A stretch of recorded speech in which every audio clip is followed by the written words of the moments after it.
Saludos. Muy buenas noches. Eternas lunas para todos ustedes. En el año de 1998, el autor José Saramago obtiene el Premio Nobel de Literatura.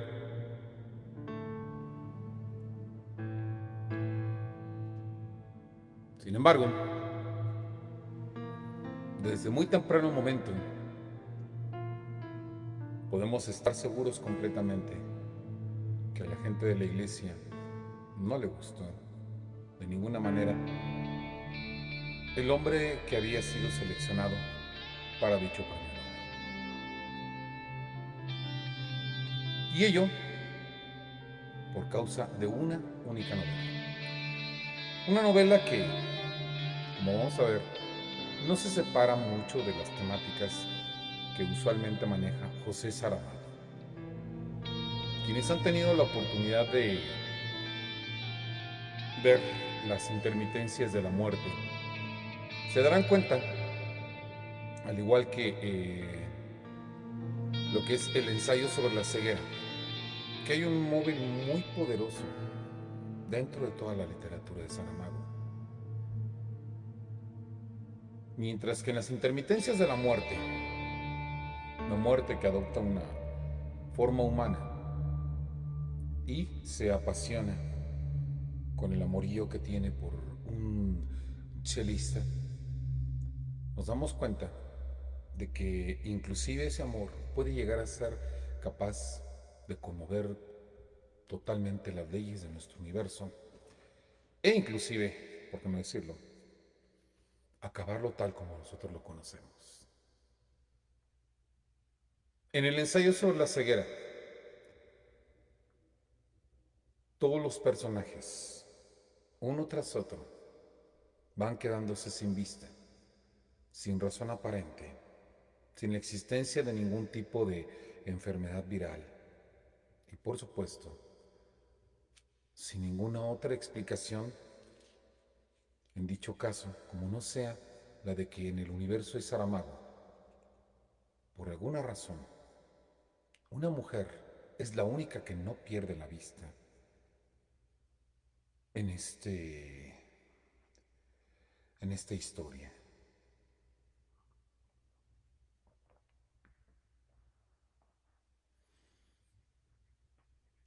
Esta mujer, que pues es conocida únicamente como la mujer del oculista, tendrá su aparición en otra novela, pero ya en un papel muy secundario.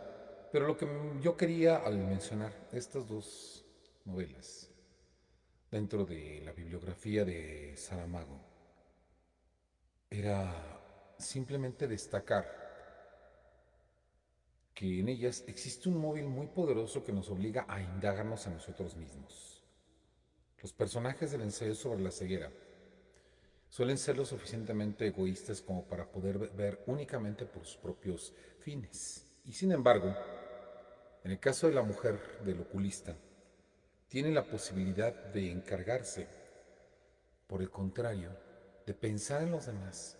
Y probablemente por esta circunstancia es por la cual ella es la única que es capaz de preservar la visión. Por supuesto, como toda interpretación, está sujeta a distintas precisiones que se pueden hacer al respecto. Pero antes de partir esas precisiones, permítanme saludar a la maestra Jazmín González. Muy buenas noches y eternas lunas, maestra Jazmín. Hoy hablamos de José Saramago. Mi Lady Carmela, maestra Yevampi. Eternas lunas y lindas noches, efectivamente. Como decía, toda interpretación en este sentido de que gran parte del universo de José Saramago está movido por una forma y entendimiento del amor desprendido, del amor que se ofrece sin ninguna condición, está por supuesto sujeta a discusión, no tengo la menor duda. Sin embargo, cabe aclarar que si nosotros seguimos revisando una tras otra, por ejemplo, nos toparemos con las novelas de la trilogía. Todos los nombres, Ensayo sobre la ceguera y La caverna. No es exactamente una trilogía como lo podríamos entender, una saga donde los personajes se parecen, no.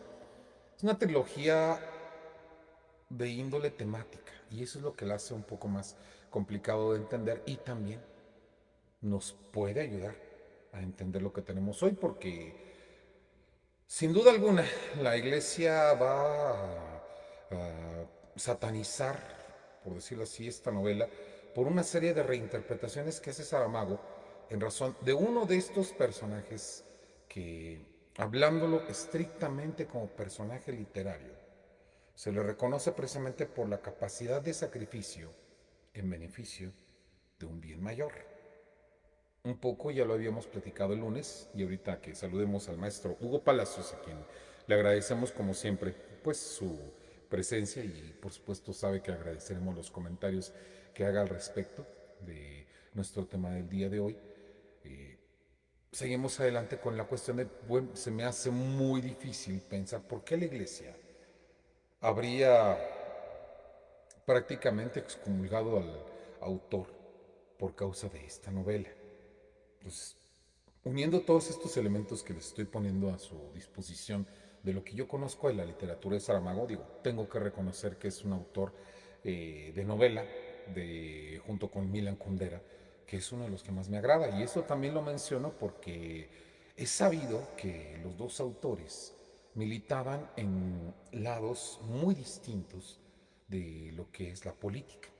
Mientras que José Saramago ha sido reconocido por ser principalmente un autor que ensalza el movimiento político de la izquierda en su vida personal, digo, porque en sus novelas hay que reconocer que tiene una precisión y una objetividad al analizar varias cosas que realmente me resulta muy difícil, de verdad, me resulta muy difícil, sobre todo también porque tiende mucho a darle preponderancia al individualismo. Me resulta muy difícil pensar en el autor como un autor de izquierda en este caso. Y en cambio, pues, Milán Kundera del otro lado totalmente, ¿no? En una protesta en contra precisamente de toda esa izquierda patente, incluso en la vida está en otra parte, por ejemplo, nada más por poner un caso. Y sin embargo me gustan los dos porque lo que me gusta a mí es leer. A mí lo que me gusta es la literatura, lo que me gusta es pensar en distintas temáticas y me parece que los dos autores tienen esa capacidad de capturarme y de llevarme a donde ellos lo pretenden. Y por supuesto sí, o sea, no voy a dejar de reconocer que la ideología política, por supuesto, incide mucho dentro de todo ello. Pero antes de continuar, queridos amigos míos, con una ideología religiosa muy particular, en este caso, si es que ha llegado a ustedes el video por causa de las etiquetas que utilicé, en donde hablo de evangelios, la vida de Jesús, etcétera, etcétera, y profesa la religión católica y no toleras fácilmente que se haga algún tipo de razonamiento, que se someta a discusión alguna circunstancia dentro de tu credo o algo por el estilo, yo te aviso desde ahorita que estás en un espacio en donde vamos a hablar de literatura y no vamos a hablar de la figura religiosa de Jesús. Por ende, es probable que algunas de las cosas que se van a tratar a continuación no sean muy confortables para tu pensamiento, el cual respetamos profundamente, como respeto profundamente el de toda la audiencia que nos acompaña día tras día en Eternal Dunas. Yo no sé quién de ustedes sea católico, yo no sé quién no sea católico, yo no sé quién, bueno, me queda claro por algunas publicaciones quién de alguna manera tiende mucho más a la adoración a Satanás, etcétera, etcétera. Pero para mí, todas son ideologías respetables. No hay más. Ni una más que otra, ni cosa por el estilo. Por ende, la idea en este caso pues es pedirte que si ya has llegado a este espacio por causa de las etiquetas que estuve yo colocando, aquí me hago totalmente responsable de forma personal yo, en este caso, porque pues bueno, estos espacios básicamente su producción, su arreglo, su guión y todo son responsabilidad mía, más que de Eternal Lunas. En Eternal Lunas comento yo todo lo que hago y asunto arreglado, ¿no? O sea, pues, se me permite y pues obviamente en esa inteligencia quiero avisarles que si ustedes son de esas personas que tienen esa ideología religiosa, no hay ningún problema, pueden dejar el espacio y no continuar con nosotros en lo que voy a platicar a continuación. Sin ningún problema y seguimos siendo todos amigos y por supuesto pues también cuando aparezca el video pues evidentemente no te recomiendo que lo veas, ¿no? Porque evidentemente el tipo de manejo probablemente pueda resultarte incómodo. Una vez hecha la advertencia, en este caso, que equivale a lo que llaman hoy modernamente como un disclaimer en los videos, vamos a continuar. El Evangelio según Jesucristo de José Saramago, una de las versiones viejas ya más conocidas. La portada se sigue conservando, según entiendo, pero ya de alguna manera pues estamos en claro que el, el formato ya es un poco más en el tono del libro de bolsillo. Se dice que es uno de los libros más recurrentes que tienes que conocer. Me interrumpí un momento antes cuando estaba haciendo la aclaración para las personas que pues tienen otro tipo de ideología religiosa, que pues vamos a hablar aquí de la figura de Jesús como un personaje literario. Y ese es el problema. O sea, finalmente hay mucha gente que no tolera que se hable de él como un personaje literario, pero pues evidentemente en este caso estamos hablando tanto el lunes como hoy de dos novelas que tienen a Jesús como un evento literario, aprovechando precisamente que este tema pues, se encuentra dentro del área social que nosotros frecuentamos, es decir, la cuestión religiosa, lo de la Semana Santa. Por eso hemos tratado la última tentación de Nico Kazantzakis y por eso estamos tratando hoy el Evangelio según Jesucristo de José Saramago. Entonces, la meditación en este sentido que no había concluido era con relación a la trilogía, que digo ser una cuestión temática, de tres obras, todos los nombres, el Evangelio, perdón, el ensayo sobre la ceguera y por último la caverna. A ver, antes de pasar al Evangelio, estas tres obras, ¿qué con la temática? De alguna manera podríamos decir que van proyectándose una tras otra y de acuerdo al movimiento de sus tramas, a plantear una reflexión sobre lo que es el afecto en el mundo y sobre cómo surge el amor, primero de una forma individual, después de una forma familiar y por último de una forma, digamos, social, grupal, general en este caso. Maestro Viernes Negro, es un placer saludarte y por supuesto esperamos que las eternas lunas iluminen el sendero. Deseémosle también esto a nuestra audiencia y que esta claridad de la noche nos dé energía mágica. Por supuesto yo también te envío un afectuoso abrazo y por supuesto nos da mucho gusto que te encuentres aquí en este espacio con nosotros.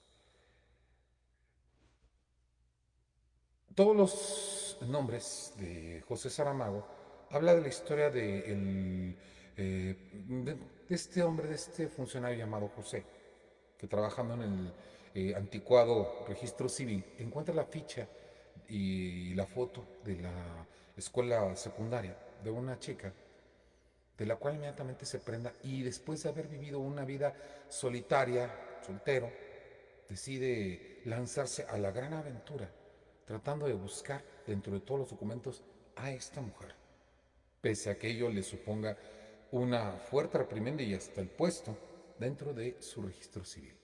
Esta forma de relatarnos la historia, porque aquí en este caso ni les estoy contando el final de esta historia. Y sí, pues estamos enfatizando que pues se trata de una historia de amor. Nos llama la atención por el énfasis que hace dentro de todas las reflexiones en el amor individual, en el amor afectivo a alguien. Entonces, de alguna manera podríamos decir que estas afectividades de las cuales habla Saramago pues empiezan aquí.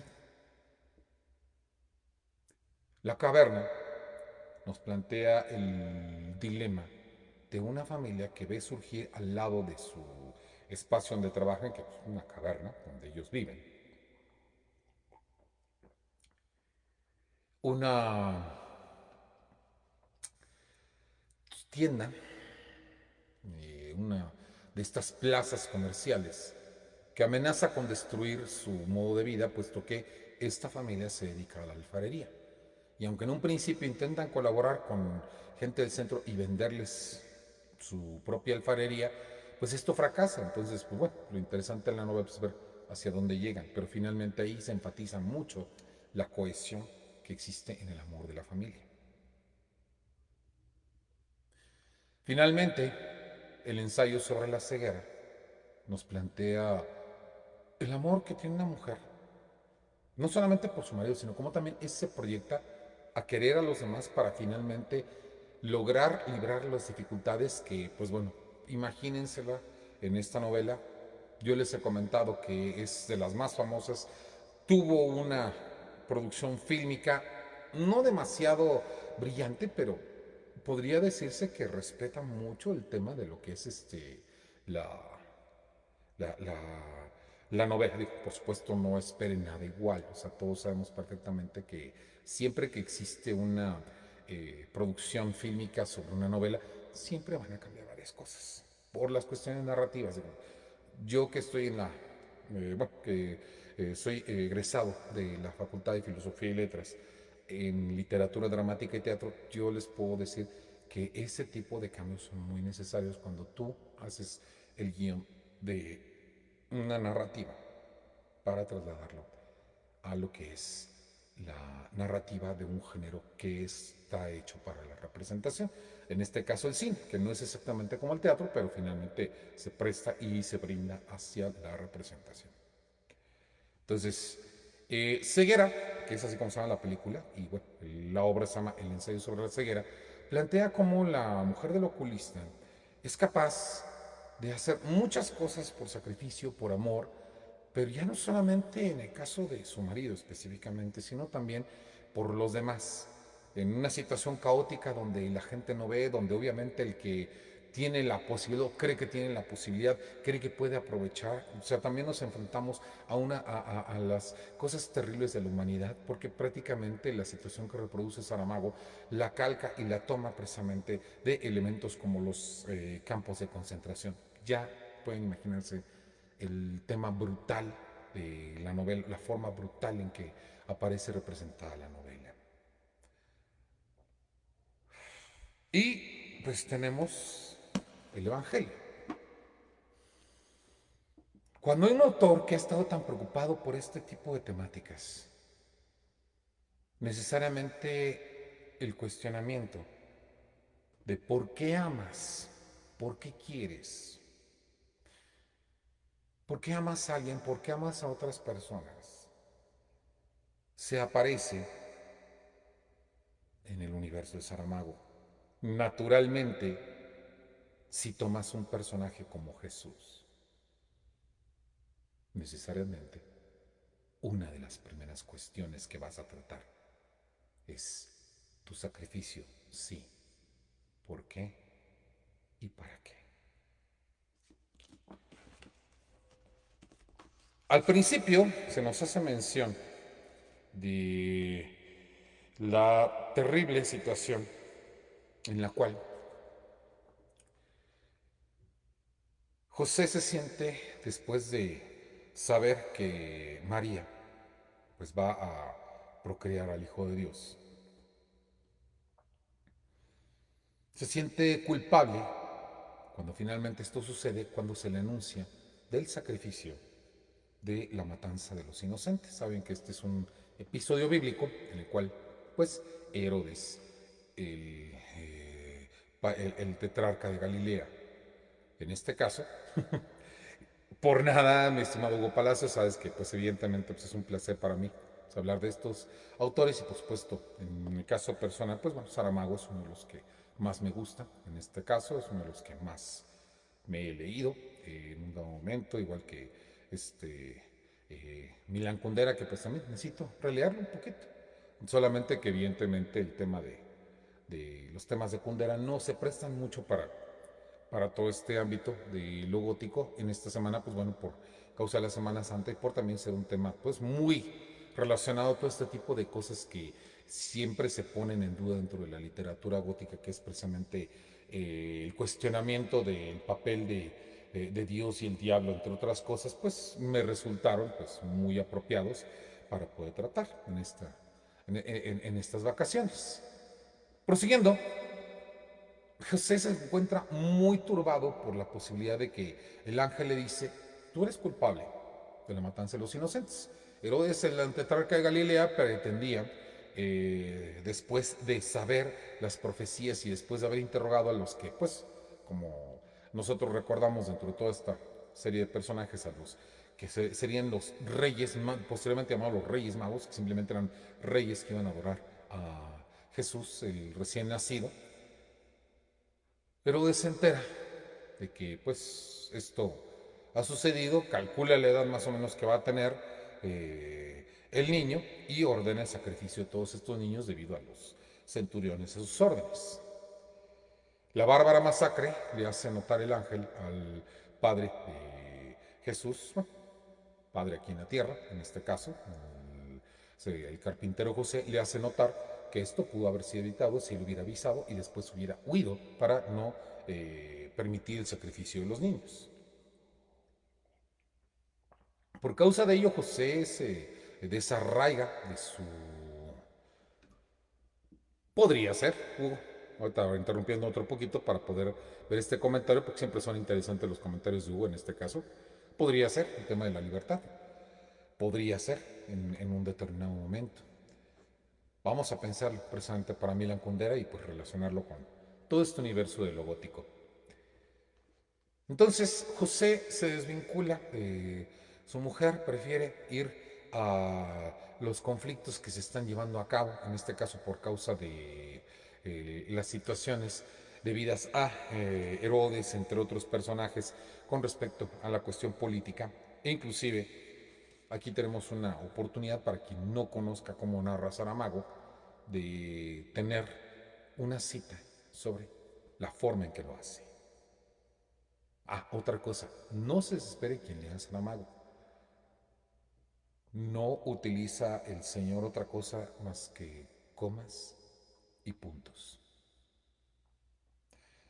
No hay signos de interrogación, no hay signos de exclamación, no suele haber puntos y comas en realidad.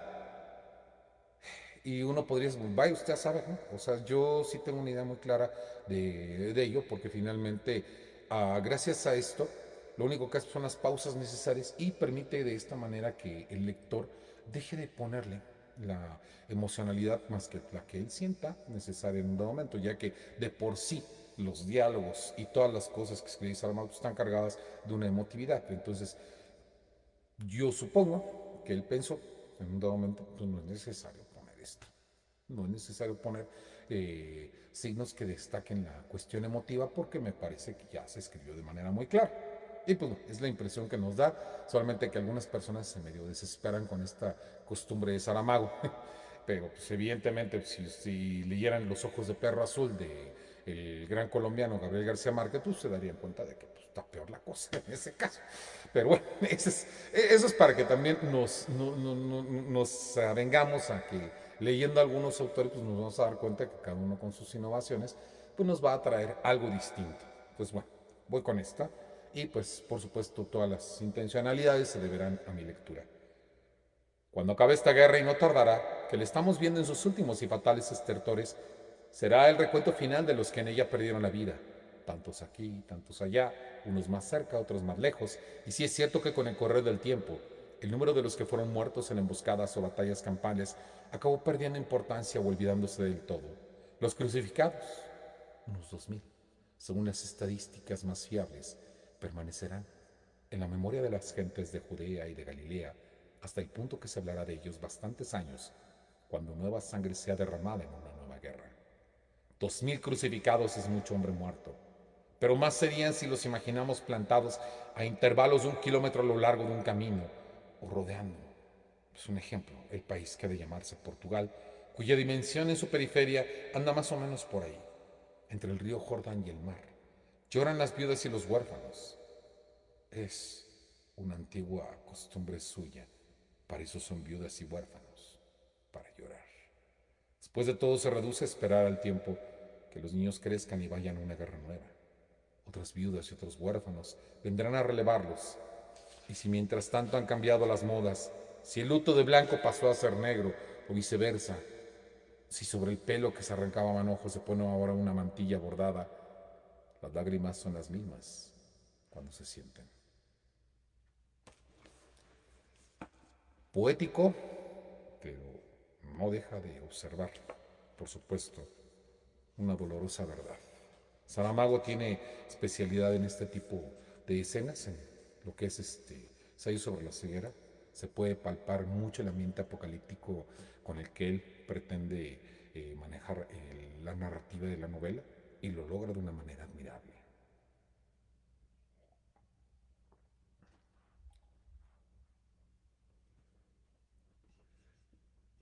Y no he tenido oportunidad de ver esa entrevista de Cristina Pacheco. Habrá que buscarla precisamente en el área de YouTube, que es donde seguramente nosotros la vamos a la encontrar. Pero finalmente, pues algo de lo que hace Saramago en este sentido, por lo menos en mi caso como lector, pues es justamente darme esa posibilidad, ¿no? Esa posibilidad de que de alguna forma, pues permite la interpretación sin necesidad de, en este caso, pues de dar la intencionalidad. Pero vamos a verla precisamente, Hugo, porque finalmente pues es una de las cosas que nos agradan de los comentarios de ustedes, toda esta extensión. Claro que sí, dolorosa verdad. La novela continúa en este punto cuando finalmente Jesús, después de lo que sabe que va a ser la pérdida de José, su padre en la tierra, de este modo, es algo que hay que tener muy en cuenta.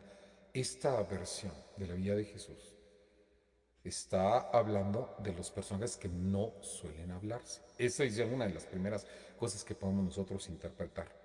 Está hablando de los personajes que no suelen hablarse. O sea, ya después de que se habla de que hay un José, de que hay una María y de que hay un padre y una madre, ya no se va a hablar de ellos. Se ignora todo lo que tiene que ver con su niñez, con su formación, con, bueno, todo este tipo de cosas. Y esa es una de las cosas que mucho no le gusta a la iglesia. No se olvide que existe un evangelio apócrifo en el cual se habla de la niñez de Jesús, que no le gusta a la iglesia reconocer porque pues, consideran que no tiene mucho que ver en este sentido. Cuando he tenido oportunidad de revisar ese evangelio, no recuerdo ahorita cuál es. Si tenemos oportunidad, en una ocasión hablaremos de los evangelios apócrifos. Pero en uno de esos evangelios, en ese evangelio apócrifo, precisamente hablando de la niñez de Jesús, habla acerca de que pues es sumamente caprichoso. O sea que en un principio, como parece muy lógico, un niño que tiene la capacidad de hacer milagros, un niño que tiene la posibilidad de hacer cosas sorprendentes y maravillosas, no emplea de manera adecuada lo que le ha sido dado por don y que, pues, bueno, prefiere emplearlo de otra manera. Entonces, aquí, precisamente, algo que hace Saramago es recordar, retomar este punto, pero a partir de los cambios que le va a producir a Jesús, el irse enterando de todas estas cosas. Entonces, esta primera le duele mucho.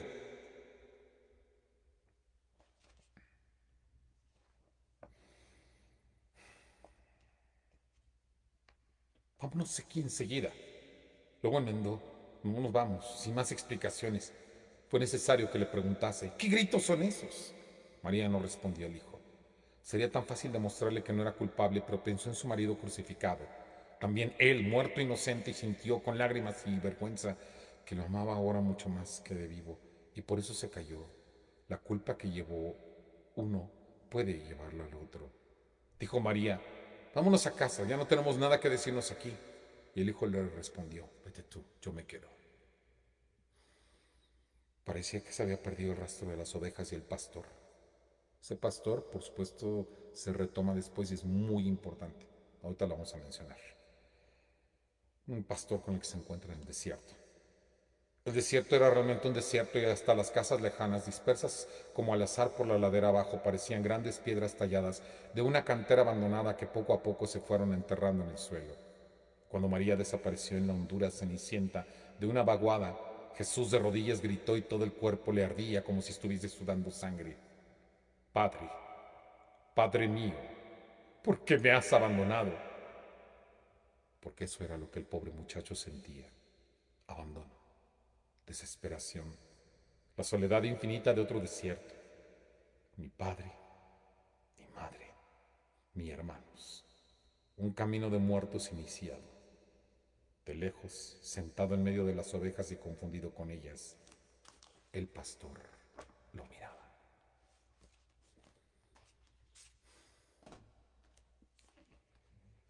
Por supuesto, estamos en claro que uno de los eventos que marca mucho a Jesús en este Evangelio, según Jesucristo, es precisamente también sentirse culpable por la ida de su Padre. Una serie de culpas, un camino de muertos, como lo describe Saramago. Pero sin olvidar el otro tema del que hemos hablado,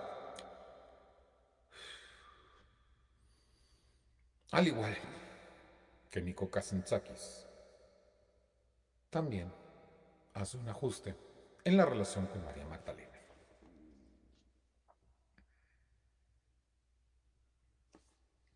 No conozco mujer. Para esto Jesús, bueno, supuestamente en el texto, se marcha de su casa y pues en su camino, además de ir al templo, de que se hace una mención de cómo es su camino al templo, de cómo sorprende, pero de una manera que no esperamos a los doctores de la ley del Sanedrín. En su camino encuentra a María Magdalena. No conozco mujer. María le tomó las manos. Así tenemos que empezar todos. Hombres que no conocían mujer, mujeres que no conocían hombre. Un día el que sabía enseñó, el que no sabía aprendió. ¿Quieres enseñarme tú? Para que tengas otro motivo de gratitud. Así, nunca acabaré de agradecerte. Y yo nunca acabaré de enseñarte.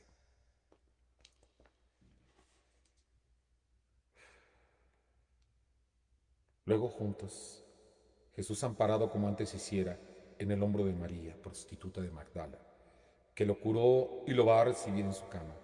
Entraron en la casa, en la penumbra propicia de un cuarto fresco y limpio. La cama no es aquella rústica estera tendida en el suelo con un cobertor pardo encima que Jesús siempre vio en casa de sus padres mientras allí vivió. Este es un verdadero, como aquel del que alguien dijo: adorné mi cama con cobertores, con colchas bordadas de lino de Egipto, perfumé mi lecho con mirra, aloes y cardamomo. María de Magdala llevó a Jesús hasta un lugar junto al horno, donde era el suelo de ladrillo, y allí, rechazando el auxilio de él, con sus manos lo desnudó y lavó, a veces tocándole el cuerpo, aquí y aquí y aquí, con las puntas de los dedos, besándolo levemente en el pecho y en los muslos, de un lado y del otro. Estos roces delicados hacían estremecer a Jesús. Las uñas de la mujer le causaban escalofríos cuando le recorrían la piel. No tengas miedo, dijo María de Magdala. Lo secó y lo llevó de la mano hasta la cama. Acuéstate, vuelvo enseguida. Hizo correr un paño en una cuerda. Nuevos rumores de agua se oyeron. Después de una pausa, el aire de repente pareció perfumado y María de Magdala apareció desnuda. Desnudo estaba también Jesús, como ella lo dejó. El muchacho pensó que así era justo. Tapar el cuerpo que ella descubriera habría sido como una ofensa. María se detuvo al lado de la cama. Lo miró con una expresión que era al mismo tiempo ardiente y suave y dijo, eres hermoso, pero para ser perfecto tienes que abrir los ojos. Dudando los abrió Jesús e inmediatamente los cerró deslumbrado. Volvió a abrirlos y en ese instante supo que era verdad lo que querían decir aquellas palabras del rey Salomón. Las curvas de sus caderas son como joyas. Tu ombligo es una copa redondeada llena de vino perfumado. Tu vientre es un monte de trigo cercado de lirios. Tus dos senos son como dos hijos gemelos de una gacela. Pero lo supo aún mejor y definitivamente cuando María se acostó a su lado y tomándole las manos, acercándoselas, las pasó lentamente por todo su cuerpo, cabellos y rostro, el cuello, los hombros, los senos, que dulcemente comprimió, el vientre, el ombligo, el pubis, donde se demoró enredando y desenredando los dedos, la redondez de los muslos suaves, y mientras esto hacía, iba diciendo en voz baja, casi en un susurro, aprende, aprende mi cuerpo. No leeré más en esta parte, sin embargo, evidentemente nos queda claro de que José Saramago derrama todo su talento de escritor para hacer la narración de una de las escenas más eróticas a la cual, a pesar de la deuda que tiene, por supuesto, con el Cantar de los Cantares, de que pues toda esta descripción de María Magdalena, pues la pueden encontrar ustedes en su propia Biblia, en el Cantar de los Cantares. Así de fácil. Vamos a responder unos comentarios antes de pasar al último texto, a los últimos textos que tengo elegidos para que ustedes se animen a leer el Evangelio según Jesucristo. Yo pienso que ya esta escena, que fue a mí una de las que más me golpeó, esta que acabo de leer, por supuesto resulta uno de los mejores alicientes. Byron Barón Camelo, ¿de dónde sacas esa lectura? Bueno, no sé a qué te refieras. Si te refieres a la interpretación que estoy haciendo, bueno, durante todo la transmisión en vivo he estado explicando un poco de lo que yo he leído de José Saramago y trato de hacer sacar un criterio a partir del cual, pues, finalmente podamos aclarar un poco de dónde viene esta cuestión. Si te refieres al libro, pues bueno, el libro en cuanto a lo que es el, el dominio público del maestro José Saramago, uno de los grandes autores de la literatura universal, ahora ya por derecho propio, por portugués, que en este caso, pues, con una vasta obra narrativa que nos ofreció antes de su fallecimiento, por supuesto, pues nos deja una de las más complejas y de las más interesantes, que es el Evangelio según Jesucristo, que también pues hemos comentado que de alguna manera ha sido muy mal entendido y muy mal recibido por la cuestión de la iglesia, a pesar de que, pues bueno, como se darán cuenta en lo que ya estoy comentando, pues inclusive toma en cuenta la situación de la Biblia. Ahora, probablemente lo que no le gusta es que se maneje en una interpretación que la Biblia no quiere darle ese fragmento. Continuamente se nos hace saber que el Cantar de los Cantares se supone que debería ser un recordatorio de lo que es el amor por la iglesia. Y entonces interpretan todas las situaciones que Salomón pone en el Cantar de los Cantares como relativas a la iglesia.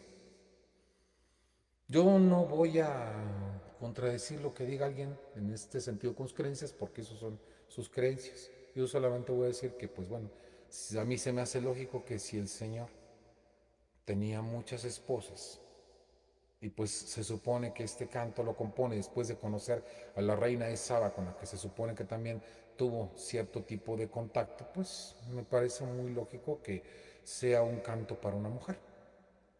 Punto. Y que pues bueno, sea un canto erótico y sea una poesía de las más hermosas que se han escrito. Pero bueno, es lo que opino y pues cada quien puede opinar con, por supuesto, lo que considere pertinente. Abel Bello, muy buenas noches y eternas lunas para ti. Ya estamos cerca del final del espacio, pero llegamos a la parte interesante. Yo había aclarado que hay un personaje, en este caso, que es el pastor. Y pues bueno, hablando de este pastor, se dice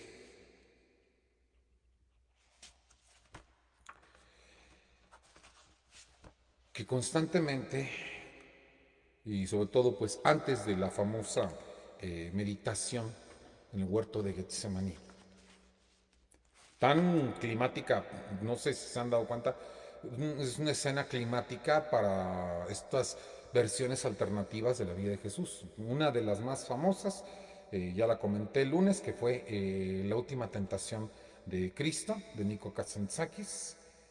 Otra, si ustedes han tenido la oportunidad de ver, efectivamente, es que es hermosa, es bellísimo, es un dechado de figuras retóricas y de metáforas impresionante.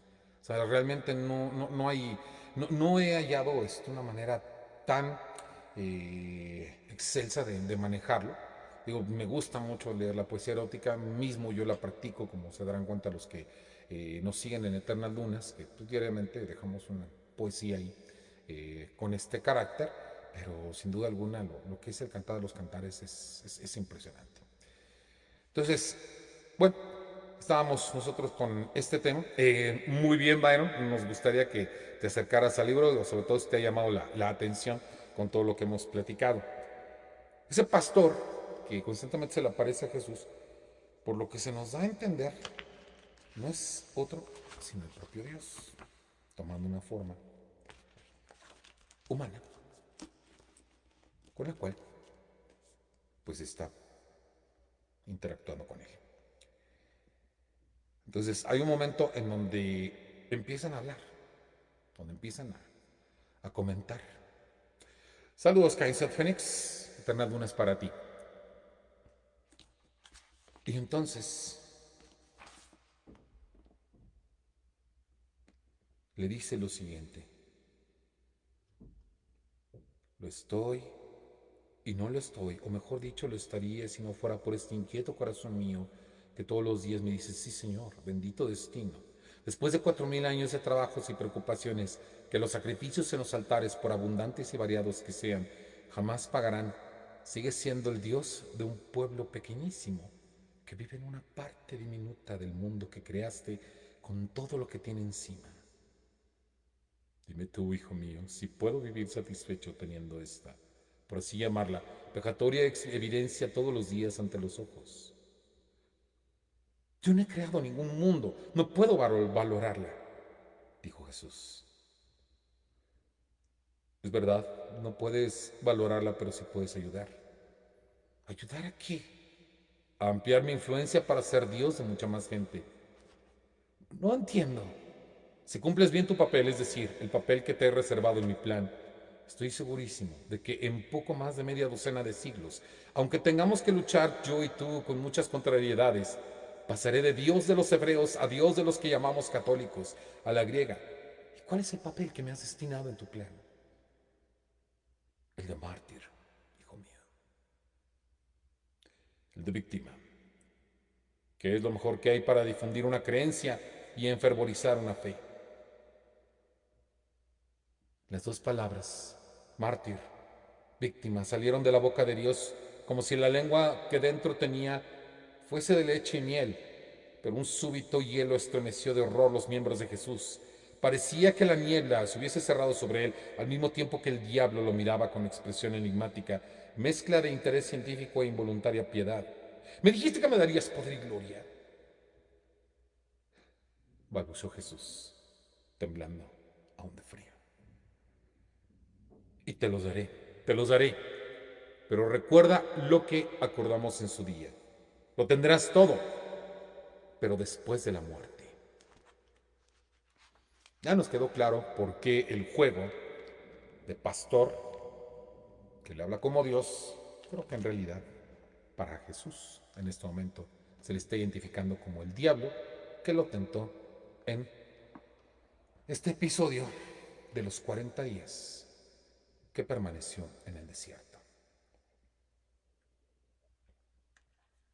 Ahí es donde precisamente la Santa Madre Iglesia se molesta muchísimo porque evidentemente Dios aparece al mismo nivel que el diablo. Como cuestión religiosa, evidentemente también, si yo fuera en este sentido, si yo tuviera esta ideología, por supuesto, evidentemente también me molestaría mucho. Pero dado que lo que se está haciendo es una reflexión sobre los motivos de Jesús, lo que podemos hacer es releer varias veces esta novela y darnos cuenta de cómo se están poniendo en duda y en cuestionamiento varias situaciones. Nada mejor para poder extender un credo que convertir a alguien en mártir. Y esto sigue siendo válido en muchos tiempos y en muchas sociedades. Ese es el valor del Evangelio según Jesucristo. Por supuesto, no resistí la tentación de leer el principio de la escena que tiene con María de Magdala, porque evidentemente me parece bellísima. En este caso, digo, no tanto como el Cantar de los Cantares, que pues bueno, si ustedes tienen la atención de fijarse en el chat, pues se encontrarán un bonito comentario de Hugo, en donde él habla dentro de su experiencia que fue muy apreciado por los poetas del siglo de oro en España. Efectivamente, modelo en muchos sentidos para ciertos poetas, pero sin embargo, en este caso, también para modelo dentro de lo religioso. Si nosotros nos fijamos en la literatura de varios poetas de aquellos ayeres, nos daremos cuenta de que aún los que se dedican a lo religioso hablan con una pasión tan fuerte que uno realmente en forma literaria les dado dudar si está hablando de algo religioso o si está hablando de algo muy humano. ¿Eh? Eso es lo que yo observo en esta situación. Maestro Caifes, no, pues bueno, lo que pasa es que estaba yo citando el Cantar de los Cantares porque aparece citado por el propio José Saramago en el Evangelio según Jesucristo. Ahí el propio Saramago lo incluye como una de las cosas que le dice a María de Magdala en esta novela cuyos polémicos fragmentos ha causado que la iglesia la tenga en su índice de libros que no les son agradables, por decirlo de una manera muy suave. Pero yo espero que a ustedes les parezca agradable el sumergirse en esta lectura, aún si alguien que es religioso y me ha seguido hasta acá, que se habrá dado cuenta que pues obviamente pues también entiendo y comprendo por qué en algún momento la gente de la iglesia se llega a molestar. Pero también defiendo la posibilidad de que ustedes lean el texto para que a partir de las reflexiones que produzca, pues tal vez se observe el punto religioso desde una forma distinta. Finalmente, nosotros estamos en este mundo para poder renovar nuestros puntos de vista de distintos modos. Me sacó el autor de la lengua porque estaba justo por mencionar el tema de San Juan de la Cruz.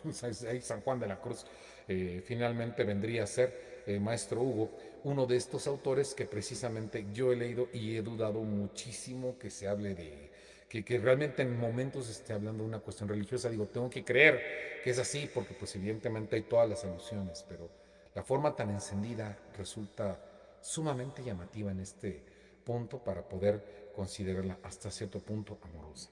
Pero pues aquí ya tendríamos nosotros que entrar a otros campos, como por ejemplo el del erotismo, en algún momento, en donde pues se nos habla ya desde la perspectiva de Bataille, con respecto a el erotismo como una fuerza amorosa que de alguna manera hace que los universos se encuentren. Y finalmente, pues la religión, ¿qué es lo que hace sino ligar, religar al hombre con su Dios, con el universo en general?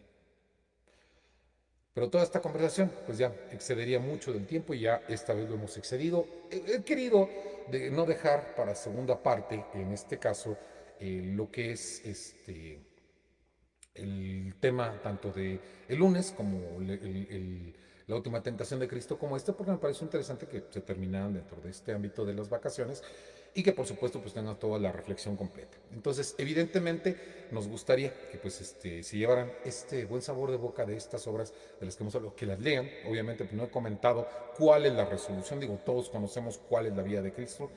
Si es un autor, como lo hizo también Nico Katsantzakis, que respeta este parámetro en el que se basan, pues seguramente ya conocemos todos el final. Sin embargo, ¿cuál es la postura? ¿Cómo lo manejan? ¿Cómo es la manera en que lo dicen? Es lo que me gustaría que ustedes leyeran dentro de esto. Por supuesto, este fin de semana habíamos comentado que vamos a tener una especie de suspensión de actividades de lo que es Eternal Dunas. Vamos a tener publicaciones de los videos del canal de YouTube.